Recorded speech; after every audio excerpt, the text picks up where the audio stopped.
JT and you're tuned in to The People's Trader, your source for no-nonsense crypto, fundamental analysis, and technical analysis. If that's the sort of thing that tickles your fancy, then why don't you hit the subscribe button? I do this every single day, except for the days that I don't.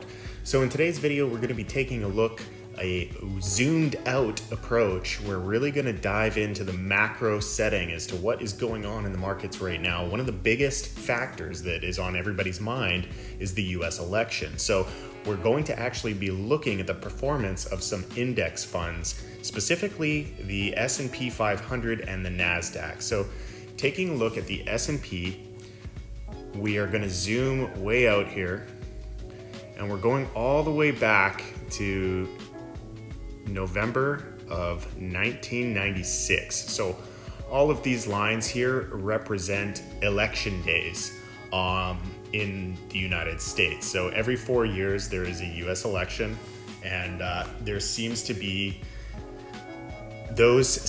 signaling volatility in the market. Volatility increases as uncertainty increases around those events. So we're going to take a zoomed out approach and really try and analyze what we can expect in this upcoming election. So starting back here in 96, if we zoom in, this is the S&P on the weekly chart.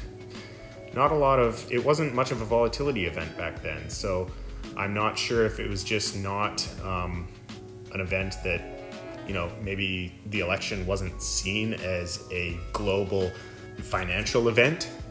But, there was a dip before. That was in about July, and there was a little minor amount of volatility. It looks like it got more volatile after the election, coming in an uptrend through the election. Not really substantial, and this did continue to the upside. So let's dive in a little bit into some of the other election years. So zooming out, going over to the other election, you can see here that this definitely got very volatile and it flattened out before the election. So there was definitely a distribution pattern that was forming inside here. We also got the moving averages crossing bearish right about 2 months prior to the actual election day. So we did get some bearish indicators. You could see this distribution pattern forming here. You really want to take a look at you want to take a look at market structure. So is the structure trending or is it range bound? So right now, we were exiting an uptrend and then the market started to flatten out. So it went from trending to range bound, and then it reversed direction to trending down after the 2000 election. You can also see that this moving average here was beginning to lose momentum. You could see that it began rounding. It was no longer in an uptrend. You could see that it was losing its velocity, losing its momentum here coming into the election. So that was indicating that the market was beginning to change direction and we began trending down. So we have this rounding top here. Rounding top that resulted in a move down, okay? Now we can go over to the next election. And again, we have a trending market that is trending through the election. There was increased volatility coming up to the election. The moving averages remained bullish. There was a minor cross, but it was corrected before the election. The moving averages were bullish throughout this event. So there was a little bit of volatility through the event in an uptrend, and that resulted in an up market. We take a look at the 2008 election, you can see the transition from an uptrend to a range-bound market. The range-bound market actually began in May and ended in December of 2007. So there was actually a full year of bearishness coming into the 2008 election. So we definitely got a change of character and a downtrend coming into that election year, and a rounding before the election, and that resulted in a down market. We carry on along the trend here. We have another 4 years, the election, and this is a strong uptrend. We can see the strong uptrend. So we are little bit of, so you can see an increase in volatility, but the volatility is in an uptrend, and that resulted in an up market. You can also see that this is when the moving average began. Before the election came in, we could see that that moving average was beginning to cross up. Again, this moving average was losing momentum. And so now we had a little bit of volatility come in August to March, August 2015 to March 2016, we had some increased volatility. So we were continuing along in an uptrend. We can see that we came down. We did have a little bit of a correction in February, March. February of 2016, came down to touch the moving average and got bought back up. We did not fully flip bearish the moving averages, and we continued to the upside and trended through the election with volatility continuing the upside.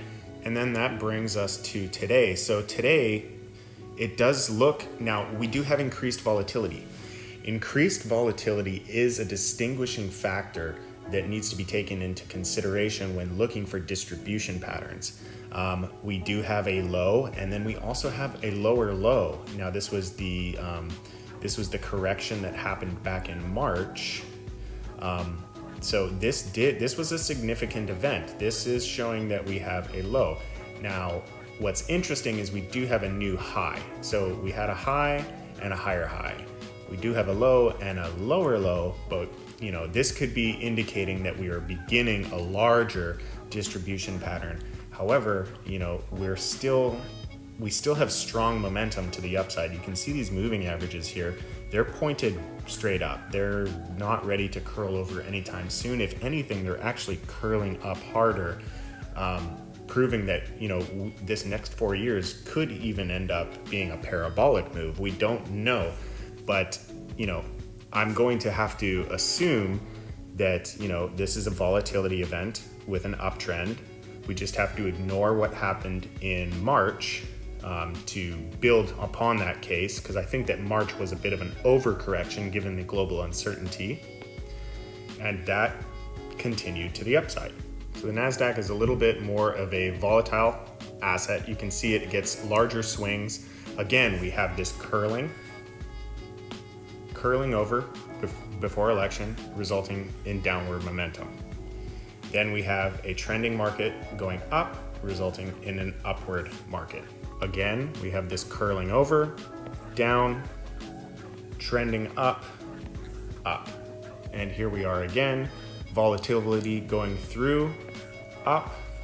And again, this one's actually a more bullish scenario because we do have a high, a low, a higher high, and a higher low. So on the NASDAQ, it's actually a more bullish picture that we're seeing here. I don't know what the contributing factor to that may be, but you can also see that all of the moving averages are in bullish alignment, and we have this moving average here that is, curling to the upside. So we still have a lot of strength. We still have a lot of momentum that's being put into the market here. So, I can only speculate that this is going to be a volatility event to the upside and continue upwards. I do expect that we're going to see a lot of volatility, especially given the fact that the election results may be disputed for several months after the fact. There's already a lot of speculation and framework being built upon both parties challenging the result of the election. So that is going to just add another layer of uncertainty that's going to crush investor confidence, and that is going to potentially boost safe haven assets and boost the strength of the dollar as people flee into the fiat currency. So that is kind of my take as to what I'm seeing. I'm trying to keep the analysis really simple when I'm looking at this macro trend. You zoom out and it's really starting to heat up here, but the trend is your friend until it ends, and we're in a very strong uptrend. How much of this is propped up by external factors is, yet to be seen, but from what I'm seeing right now, there's no indicators that are showing any signs of a reversal. We might get significant sell-offs, but those are just volatility events in an overall up market. So I hope you found value in this content. If you did, don't forget to leave a like, don't forget to subscribe. And if you have any questions, please leave them in the comments section down below. And until next time, we will see you in the next video. Peace.